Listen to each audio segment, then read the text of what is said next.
ഇടുക്കി പീരുമേട് തോട്ടാപുര ഭാഗത്ത് കാട്ടാന ശല്യം രൂക്ഷമാണ്. ഇന്നലെയും പ്രദേശത്ത് കാട്ടാനയെത്തി. നാട്ടുകാരും വനംവകുപ്പ് RRT സംഘവും ചേർന്ന് ആനയെ തുരത്തുകയായിരുന്നു. ദൃശ്യങ്ങൾ മാതൃഭൂമി ന്യൂസിന് ലഭിച്ചു. ആ ദൃശ്യങ്ങളാണ് കാണുന്നത്.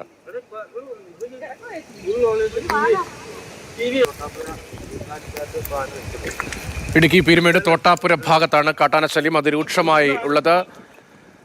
നിതിൻ തോമസ് ആണ് വിവരങ്ങളുമായി. നിതിൻ, കാട്ടാനയെ തുരത്തി കാട് കയറ്റിയിട്ടുണ്ട് എങ്കിലും എപ്പോഴും ആന സാന്നിധ്യമുള്ള സ്ഥലമല്ലേ? അപകടകരമായ സാഹചര്യം ഉണ്ടാകുമെന്ന പേടിയുണ്ടോ നാട്ടുകാർക്ക്?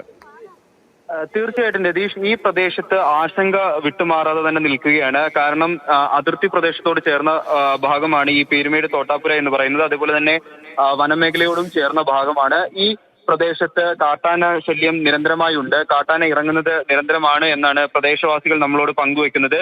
ഈ ആനകളെ എത്ര തന്നെ ഉൾവനങ്ങളിലേക്ക് തുരത്തിയാലും തിരികെ വീണ്ടും ജനവാസ മേഖലയിലേക്ക് എത്തുന്നുണ്ട്.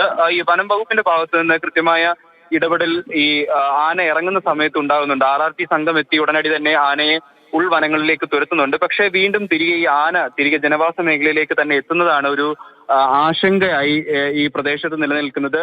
ഈ എത്ര തന്നെ ഉൾവനങ്ങളിലോട്ട് തുരത്തിയാലും തിരികെ ജനവാസ മേഖലയിലേക്ക് എത്തുന്ന ഒരു പതിവാണ് ഇവിടെ കണ്ടുവരുന്നത്. രതീഷ്, നിതിൻ തോമസ് ആണ് വിവരങ്ങൾ നൽകിക്കൊണ്ടിരിക്കുന്നത്. ജനവാസ മേഖലയിലേക്ക് പലയിടത്തും കാട്ടാന ഇറങ്ങുന്നത് വലിയ ആശങ്കയാണ്.